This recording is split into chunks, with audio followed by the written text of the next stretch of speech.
मोदी सरकार 3 के पहले बजट में वित्त मंत्री ने अपनी स्पीच में ईस्टर्न रीजन के विकास के लिए पूर्वोदय योजना का ऐलान किया है। ये एक ऐसी योजना है जिसके तहत ईस्ट के राज्यों पर खास तौर पर ध्यान दिया जाएगा। इस योजना के तहत बिहार, झारखंड, ओडिशा, पश्चिम बंगाल और आंध्र प्रदेश आएंगे। वित्त मंत्री ने इन राज्यों के लिए खास ऐलान किया है। सरकार देश के पूर्वी राज्यों के चहुमुखी विकास के लिए पूर्वोदय नामक योजना तैयार करेगी।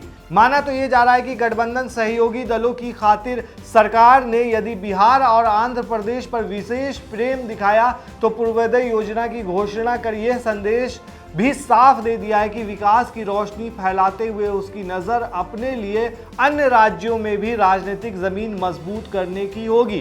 दरअसल इस योजना के तहत सरकार ने देश के पूर्वी भाग के राज्यों सहित बिहार, झारखंड, पश्चिम बंगाल और आंध्र प्रदेश के चहुमुखी विकास का वादा किया है। वित्त मंत्री निर्मला सीतारमण ने बजट भाषण में कहा है कि देश के पूर्वी भाग के राज्य प्राकृतिक संपदाओं से समृद्ध हैं। उन्होंने घोषणा की कि सरकार बिहार, झारखंड, पश्चिम बंगाल और ओडिशा, आंध्र प्रदेश को शामिल करते हुए देश के पूर्वी राज्यों के विकास के लिए पूर्वोदय नामक योजना तैयार करेगी। इस योजना में मानव संसाधन विकास, अवसंरचना और आर्थिक अवसर पैदा करना शामिल है ताकि ये क्षेत्र विकसित भारत के लक्ष्य को प्राप्त करने में अपनी भूमिका निभा सके। इसी कड़ी में लगे हाथ वित्त मंत्री ने बिहार और आंध्र प्रदेश के लिए विकास योजनाओं का भी पिटारा खोल दिया। इस बार इन दो राज्यों के लिए दिए गए बजट का प्रत्यक्ष संदेश यही है कि दोनों जगह बीजेपी के सहयोगी दलों के नेतृत्व में राज्य सरकार चला रही है।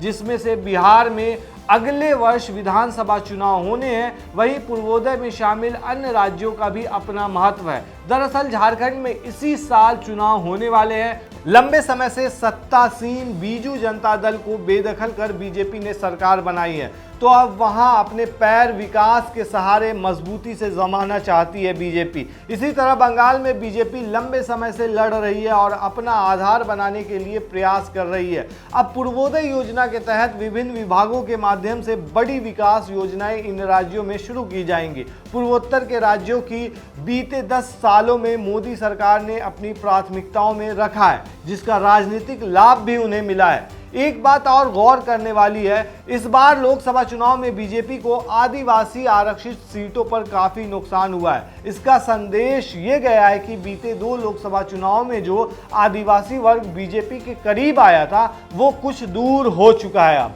हालांकि सरकार ने इस वर्ग को लेकर बजट में काफी चिंता दिखाई है। घोषणा की गई है कि जनजातीय समुदायों की सामाजिक आर्थिक स्थिति में सुधार के लिए प्रधानमंत्री जनजातीय उन्नत ग्राम अभियान शुरू किया जाएगा। इसके तहत जनजातीय बहुल गांवों और आकांक्षी जिलों में सभी जनजातीय परिवारों को पूर्ण रूप से कवर किया जाएगा। इस अभियान में 63,000 गांव शामिल होंगे, जिससे 5 करोड़ जनजातीय लोगों को लाभ मिलेगा। सरकार ने इस बार जनजातीय कार्य मंत्रालय का बजट भी बढ़ा दिया है। वर्ष 2023-24 के बजट में ये 7605 करोड़ रुपए था, जबकि इस बार 13,000 करोड़ रुपए आवंटित किए गए हैं। तो ऐसे में सरकार को पता है कि इस बार के चुनाव में किस तरफ में नुकसान हुआ है और कौन सा वर्ग जो है उनसे दूर जाता हुआ दिखाई दे रहा है। ऐसे में बजट में ऐसे जगह को शामिल किया गया है जहां से बीजेपी को नुकसान भी हुआ है और उस नुकसान को बीजेपी भरपाई